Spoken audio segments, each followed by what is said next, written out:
¿Quieren saber cómo mierda llegamos a este punto? Todo comenzó lejos del mar, cuando todo cambió en la tierra. Breaking news, stay at home. That is the order tonight from 4 state governors as the coronavirus pandemic spreads. Officially announced that this is a global pandemic. France, Spain, and Germany now locking down their countries. All LA County beaches are closed due to the coronavirus and social distancing. Varios disparos. La policía de Costa Rica detuvo al destacado surfista. Se saltó, en definitiva, la cuarentena impuesta por la pandemia y fue a surfear. Dozens of surfers protested to disperse surfers who were violating California's closed beach ordinance to try to catch some big waves. Estoy en comando, acá estoy encargado de seguridad de Punta Hermosa. Súbate con la mirada, usted subir, va a ser peor, va a venir la policía. Le está interviniendo la policía.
Él es Nicolás, surfista profesional.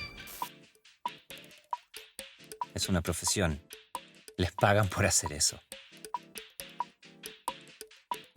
El 2020 fue un año especial. Les prohibieron acercarse a las playas. Era raro ver pasar las olas vacías, especialmente para ellos, seguro, los que entrenan en el mar. Yo al menos teletrabajaba como arquitecto. Pero imagínense, ¿qué hace un surfista cuando no puede surfear? Escribir literatura probablemente no estaba en sus planes.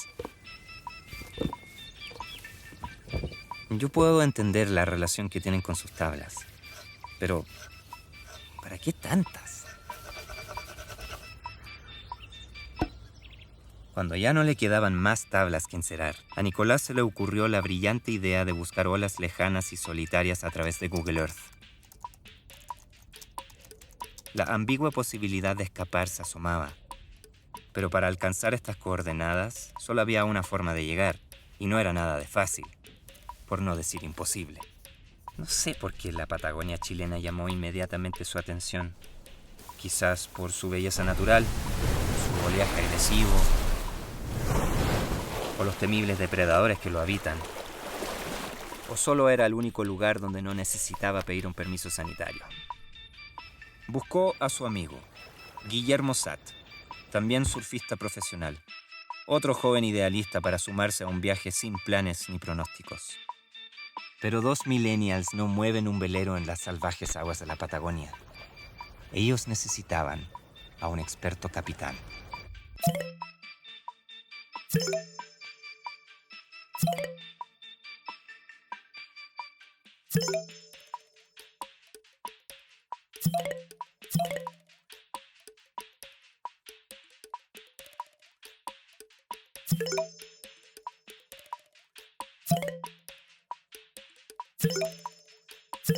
Y así fue como decidí ayudarles y mantenerlos con vida.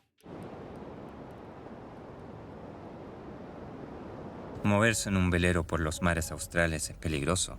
Las condiciones están lejos de ser las óptimas. Ya se irán dando cuenta a lo que me refiero. Ok, parecían serios. Pero, ¿cómo hablar seriamente cuando quieren ir contra todo consejo de navegación? Buscaban marejadas, el resultado de grandes tormentas que se producían en medio del mar. De eso dependía el swell, a eso se sumaba el viento offshore para hacer mejores cutbacks, mejores floaters y todo ese montón de payasadas que repiten en inglés por sobredosis de videos de surf gringos. Evidentemente tenían nula experiencia como navegantes. Les dije que divisar olas en una pantalla era muy distinto a hacer calzar todos los factores necesarios para encontrarlos en la costa. Pero estos niños no eran convencibles. Todo era un pésimo plan, pero era esto o volver al encierro. No había ninguna garantía de encontrar esas olas de las que hablaban. Pero al final, esa es la vida. Navegar la incertidumbre. Encontrar a alguien que alimentara a estos cabros estando en pandemia no fue difícil. No era chef ni alguien con experiencia en el mar, pero al menos me aseguré de que comieran bien. Gracias a este campeón de gorro chilote, al que llamaremos Navegante. Día 1. Zarpa el abril. Dejamos atrás las restricciones y nos enfrentamos a la incertidumbre. No era que estos veinteañeros me cayeran bien, pero con alguien hay que conversar navegando. En total aislamiento, sin conexión, es fácil perder la cordura. Sobre un velero, todo va quedando atrás. Vamos enfrentándonos al mar y olvidándonos de lo pasado. Pero el pasado parece quedar aferrado en estas tierras primitivas, donde no hay COVID, porque el hombre no se asienta donde no se pueda sentar. Extrañas criaturas aparecen en nuestro recorrido, aunque los verdaderos extraños seamos nosotros. A pesar de todo, algo tenían estos cabros. Una pasión visible de moverse sin saber a dónde iban ni cómo hacer las cosas, pero las hacían.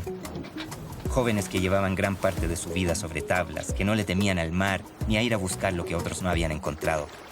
Nicolás y Guillermo iban sorprendiendo poco a poco. Principiantes, sí, pero entre 4 a 10 nudos se movía el querido Abril. La oscuridad y el silencio lleva a pensar. Seguramente para Nicolás comienza a aparecer el peso de sus decisiones, las consecuencias de adentrarse en primitivas aguas más cerca de lo salvaje y más lejos de lo conocido, a una realidad paralela. Esa noche reflejaba el inicio de esta expedición. Día 2. El velero se reinicia cada día. Se levanta el ancla, se izan las velas, se prepara el desayuno. Los navegantes no son pasajeros, son parte de una tripulación, y el capitán no es niñera de quienes ya debieran ser adultos. Pero a pesar de que hay un objetivo claro, hay que aprovechar los momentos de serenidad y calma, porque ayudan a alivianar la espera y fortalecer los vínculos. Ya no somos 4, somos un Abril, un llanero solitario que como John Wayne navega hacia donde el sol se pone.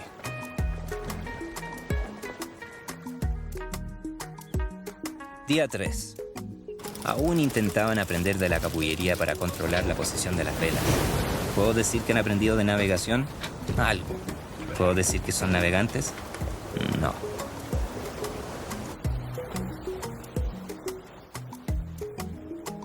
A veces parecían hermanos. O quizás solo eran esos mostachos, o quizás eran los días pasando. Que hasta para un capitán las personas se empiezan a fundir en una. Cuando los días van perdiendo la fecha y solo la forma de la luna te muestra que hoy no es ayer ni será mañana. Día 4. Día 5.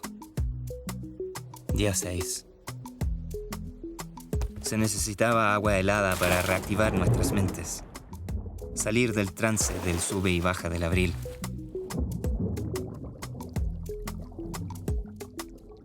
Después de varios días en el mar, un sentimiento primitivo vuelve a emerger. Ese fue el día en que empezamos a pescar. Aparecieron las sierras. Comimos sierra frita, sierra cruda, sierra asada, ceviche de sierra, caldo de sierra, guiso de sierra.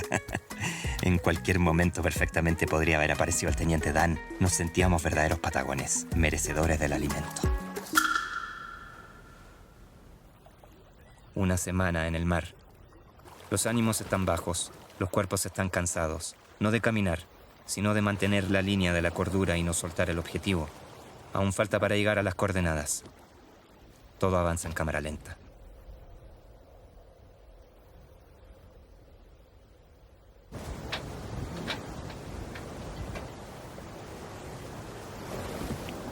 Ese día divisaron el movimiento que buscaban.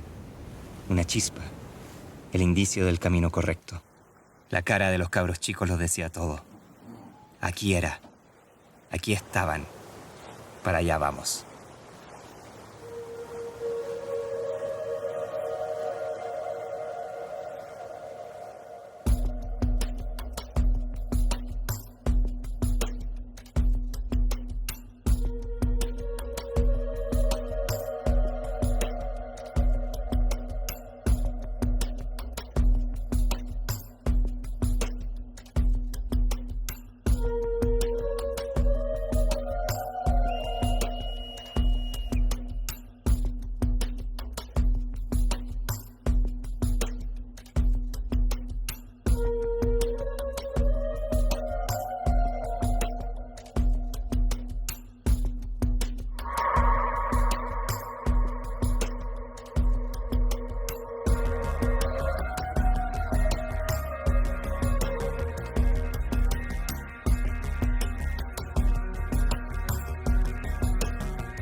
La luna creciente en lo alto definía el final del día de las primeras olas.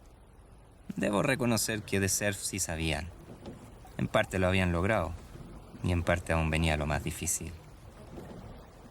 Quedaban horas para dejar a estos jóvenes surfistas en el lugar acordado. Esa noche estábamos todos preocupados. Se sentía el nerviosismo en abril y teníamos formas distintas de manejarlo.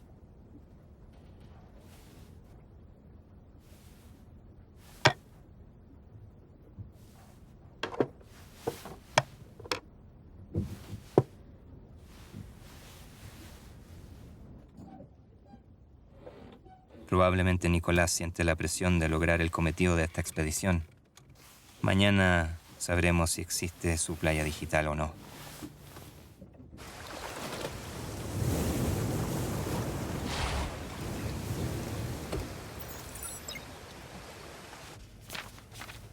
Lo común es navegar por rutas cartografiadas y trayectos definidos.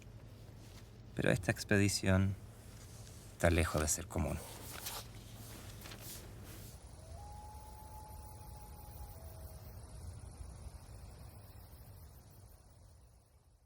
Día 8. No era solo una mañana de navegación. Los jóvenes idealistas preparaban su equipo para dejar el abril y esperar desde tierra firme lo que habían visualizado semanas atrás.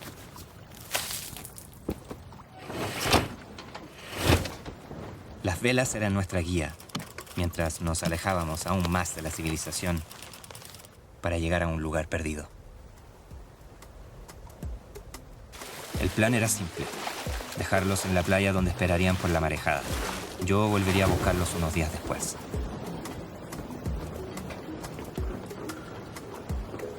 A lo lejos se divisa la idea inicial: las coordenadas traspasadas a un lugar real.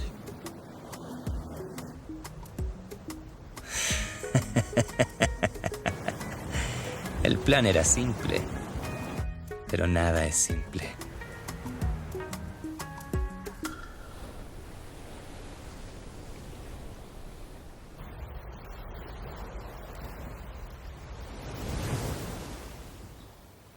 Y ahí quedaron los idealistas, solos. Cuando un navegante llega a tierra firme después de varios días en el mar, llega tambaleando. Como si ahora la tierra fuera lo extraño.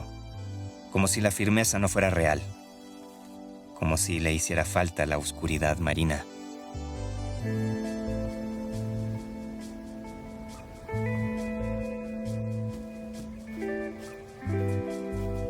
Kilómetros de arena negra. No sé por qué la blanca solo se encuentra en aguas cálidas. Extrañas marañas se nos ocurren en aislamiento. Sin la conversación, el cerebro busca nuevas formas de ocuparse, nuevos trucos que lograr. Como volver a vivir sin reloj.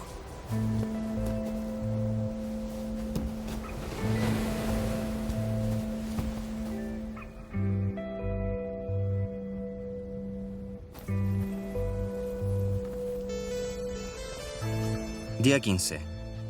Si eres un real patagón, la protección de una nalca o el techo de una cueva te mantendrán protegidos. Pero para surfistas de tierras más centrales, la protección está bajo la carpa doble, un mate caliente y la gratificación instantánea de sostener su celular sin señal. Caminatas largas. De olas no había indicio. ¿Qué estábamos haciendo? ¿Fue todo un error? ¿Cómo salimos de esta? Son algunas de las preguntas frecuentes de cualquier aventurero, cualquier conquistador.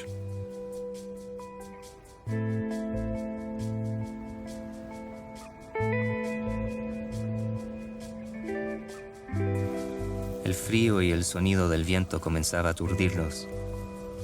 Salir a mantener la fogata era cada vez más difícil.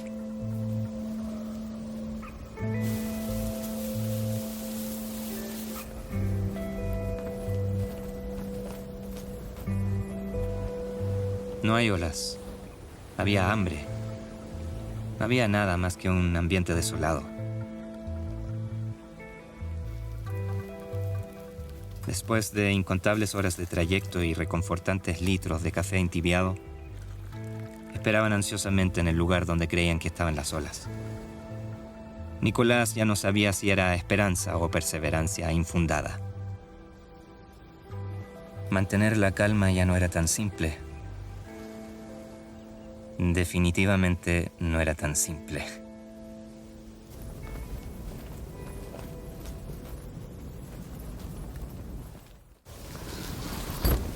Por suerte, esa carpa los protegió durante el tiempo indicado. Olas. Como divisar tierra firme para un náufrago.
Largas horas de surf era lo que necesitaban, en este espacio físico, real, que existía de verdad, lejos de las pantallas de Google Maps.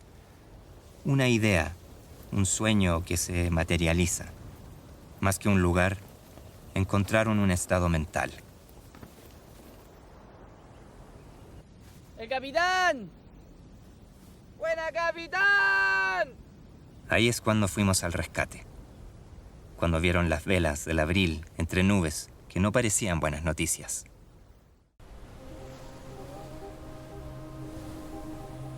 En estas tierras el clima no se predice, y esa carpa no los ayudaría con lo que venía. El problema con las tormentas es su tendencia a encallar pequeñas embarcaciones. Tuvimos que acercarnos hasta donde la profundidad del mar y las olas lo permitían. Solo teníamos unos minutos para sacarlos de ahí, subir el equipo y alejarnos de la tormenta.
Día 20.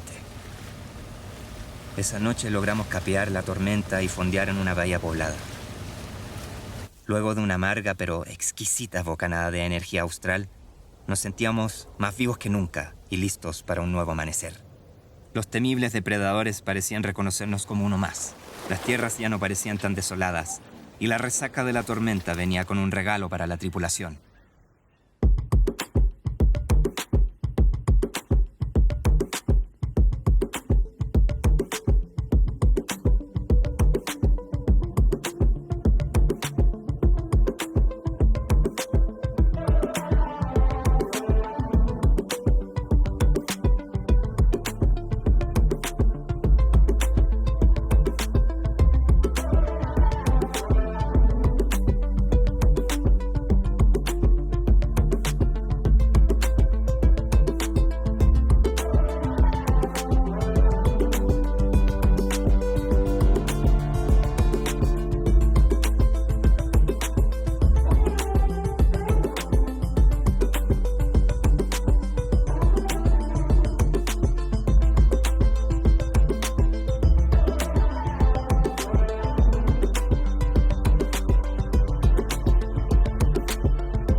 Siempre habrá olas por descubrir y rutas que navegar. Cada uno de nosotros tiene la oportunidad de lanzarse a la aventura, de explorar, vivir experiencias, aceptar desafíos y aprender de ello. La incertidumbre de ese año gatilló la complicidad de una nueva tripulación dispuesta a avanzar sin garantía alguna. La exploración nos llevó a recuperar la emoción, a ver más allá de los obstáculos, que nunca han sido suficientes para quienes han superado el miedo. Al alejarnos de la ciencia ficción pandémica, nos convencimos de volver a ser esos niños conquistadores, pioneros de mares y olas que tuvimos la suerte de conocer. Esta expedición representó un descubrimiento externo e interno, una nueva zona y un nuevo estado, al que llamamos Felicilandia.